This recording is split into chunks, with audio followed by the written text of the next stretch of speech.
Let's talk about metrics. And more importantly, why they're so valuable in a sales process.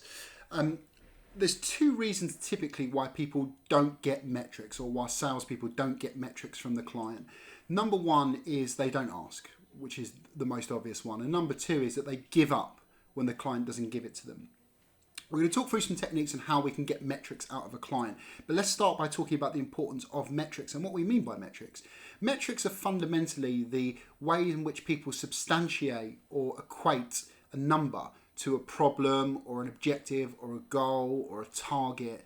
And they're really useful for a couple of reasons. Number one, they help us demonstrate ROI. So when it comes to actually talking about someone purchasing your product or putting a price in front of them, ideally we want to be able to demonstrate what the return on investment looks like, and using metrics is the best possible way of doing that. It does a couple of things. So firstly, it quells any negotiation, or at least puts you from a good position to start with when you go through the negotiation stage with a client.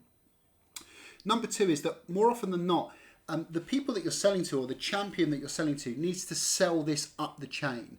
To do that successfully, ideally you'd be able to demonstrate that return on investment. So when they're selling to an economic buyer or they're selling to a buying committee, they can see what the return on investment looks like. So how do we get these metrics from clients? Well, there's a couple of really simple techniques we can use. Every time someone gives you a goal or every time someone gives you an objective or a challenge, ask them how they're measuring that. So if someone says they need to grow by 20%, ideally we want to learn what that looks like from a revenue perspective. Because then when it comes to positioning our product, we can show them how we can give them that gateway to growing by that 20%. Now, if someone doesn't know the answer to those metric questions, it throws up a couple of interesting concerns, because first of all, we need to work out whether the person we're selling to is senior enough to influence the opportunity, because they don't know what those metrics are. So what we then need to do is build a strategy to get someone else involved in the sales process, someone who has access to those numbers and those figures, so we can put together a business case. The business case should very simply explain the problem that the customer has, how they're quantifying that problem, how we can help, and what the return on investment looks like for that customer. If we can articulate those four things, it tells us a couple of things. First of all, it tells us that we understand the customer's problem. Second of all, it shows us that there's a target or an objective or a number associated with that problem.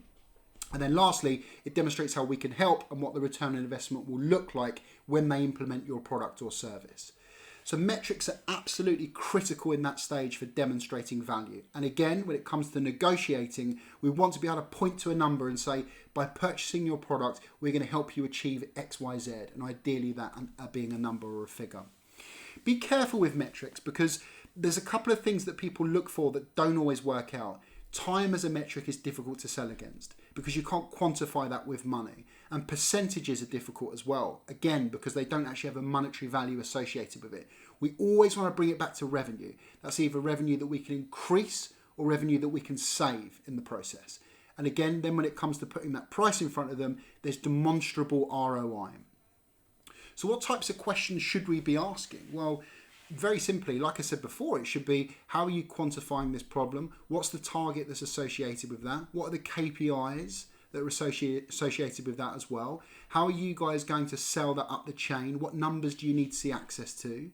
And again, it's all about trying to turn those metrics into revenue. This will help you when it comes to positioning the price. Good luck, guys.